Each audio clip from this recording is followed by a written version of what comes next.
इन चुनावों ने एक और स्थानीय क्षत्रप को ढेर कर दिया। अलग तेलंगाना राज्य की मांग और उसके गठन के साथ बड़ी तेजी से उभरी भारतीय राष्ट्र समिति यानी बीआरएस की इन लोकसभा चुनावों में बुरी तरीके से हार हुई है। तेलंगाना की 17 लोकसभा सीटों में से किसी भी सीट पर बीआरएस का उम्मीदवार नहीं जीत पाया है। बीआरएस को कम से कम 1 से 2 सीटों पर जीत की उम्मीद जताई गई थी। बीजेपी और कांग्रेस ने इन चुनावों में बीआरएस की जमीन छीन ली। 8 सीटें बीजेपी और 8 सीटें कांग्रेस ने जीती और 1 सीट हैदराबाद पर एआईएमआईएम के असदुद्दीन ओवैसी साहब काबिज हुए। अगर 2019 के लोकसभा चुनावों से तुलना करें तो तब बीआरएस ने 9 सीटों पर जीत हासिल की थी। तब बीजेपी ने 4, कांग्रेस ने 3 और एआईएमआईएम ने 1 सीट हासिल की थी। तेलंगाना में बीआरएस चीफ केसीआर के नाम से मशहूर के चंद्रशेखर राव का कुछ साल पहले तक डंका बजता था, लेकिन उनके नेतृत्व में 24 साल की बीआरएस के इतिहास में लिए ये लगातार दूसरी बुरी खबर आई है। 2023 के विधानसभा चुनाव में भी बीआरएस बुरी तरीके से हारी थी और सत्ता से उसको छोड़ना पड़ा था।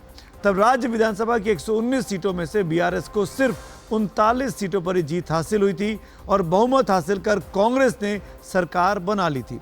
इससे पहले 2018 के विधानसभा चुनाव में भी बीआरएस ने शानदार प्रदर्शन किया था। 119 में से 88 सीटों पर वो जीत हासिल की थी। बीआरएस नेता केसीआर के सपने भी बहुत ऊंचे थे। तेलंगाना में उन्होंने टीडीपी और कांग्रेस का जनाधार खत्म करने के लिए उसमें बुरी तरीके से तोड़फोड़ की। बीआरएस का नाम तब टीआरएस हुआ करता था, यानी तेलुगु राष्ट्र समिति। अपनी जीत से उत्साहित के लिए चंद्रशेखर राव ने 2018 की जीत के बाद राष्ट्रीय फलक पर पैर जमाने की कोशिश की। इसी क्रम में उन्होंने अपनी पार्टी का नाम बदला और वो टीआरएस से बीआरएस बने। तेलुगु राष्ट्र समिति से भारत राष्ट्र समिति नाम कर लिया। लेकिन दिल्ली पर नजर रखे केसीआर की नज़र अपने राज्य के युवाओं और किसानों की चिंताओं से दूर हो गई। इसके अलावा ये भी माना जाता है कि कई बाहरी और नए नेताओं को मैदान में उतारकर केसीआर ने अपने पुराने वफादारों को नज़रअंदाज कर दिया।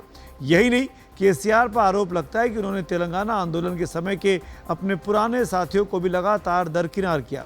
ऐसे तमाम पुराने साथियों और वफादारों और उनके समर्थकों की नाराज़गी केसीआर को अब महंगी पड़ी है। हालांकि खेती, सिंचाई और आईटी के क्षेत्र में उनके राज्य ने कुछ तरक्की की, लेकिन केसीआर की किसानों से दूरी उन्हें महंगी पड़ी। इस बुरी हार के बावजूद केसीआर के कार्यकारी अध्यक्ष केटी रामाराव ने कहा कि 24 साल की इस यात्रा में पार्टी ने कई उतार चढ़ाव देखे, लेकिन जल्द ही पार्टी फिर जोरदार तरीके से उभरेगी।